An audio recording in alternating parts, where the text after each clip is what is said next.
تاسو به کتلی وي یو سړی چې له موټر سایکل نه گزار شي چې دی په هوش کې وي او دی ودرېدی شي دی تاسو وګورئ تجربه وکړئ دی به اول اخوا دېخوا ګوري چا خو نه لیدمه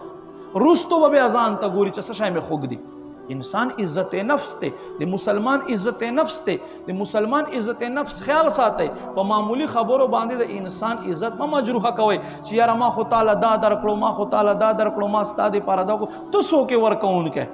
تو سو کے ورکون کا ہے وہ بندہ اللہ تعالیٰ تنن توفیق در کرے تو شکر ادا کا اللہ بتا نور ہم ورکون کا اگر زوی او کہ تو شکر نہ ادا کوے نو اللہ بدے نور ہم ذلیل کی او نور بدے ہم خوار کی نو کوشش کوئے دا سخت ورځ دی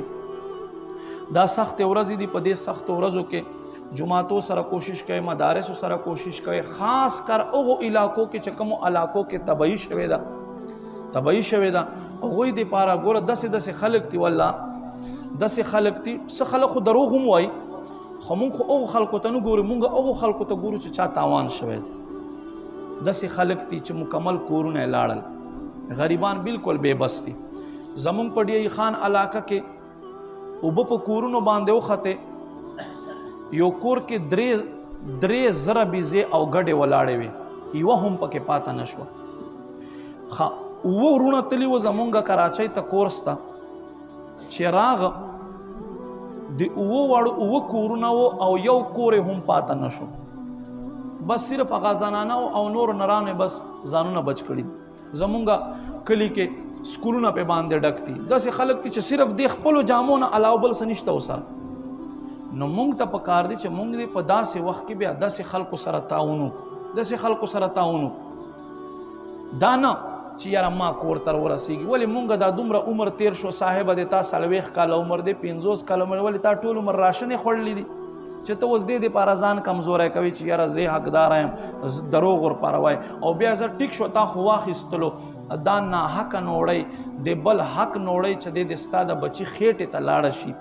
اب څه دینداری شي بیا سبا وایي استاد چیرې دم رته وکړه زما زوی خو زما خبر نه مني تا زوی خو به تا خبر هله مني چې تا زوی باندې حلال او پاک خوراک کړی وي چې حلال او پاک خوراک دې پکړی بیا به تابعدار وي چې حلال او پاک خوراک دې نه پکړی کته ډېر ادب والو خلکو سره وساتې دی به ادب وال نه جوړېږي ځکه چې تا دې د خېټې ته حلاله نوړی نه ده اچولې نو کوشش کوئ په دې معامله کې خپل اولاد ته الله نر جوړ کړی نر 18,000 مخلوق ته په 18,000 مخلوق کې صرف یو انسان دی چې د ځان ته روزي ګټي په دې 18,000 کې نور مخلوق چې د ځان ته روزي نه ګټي صرف یو انسان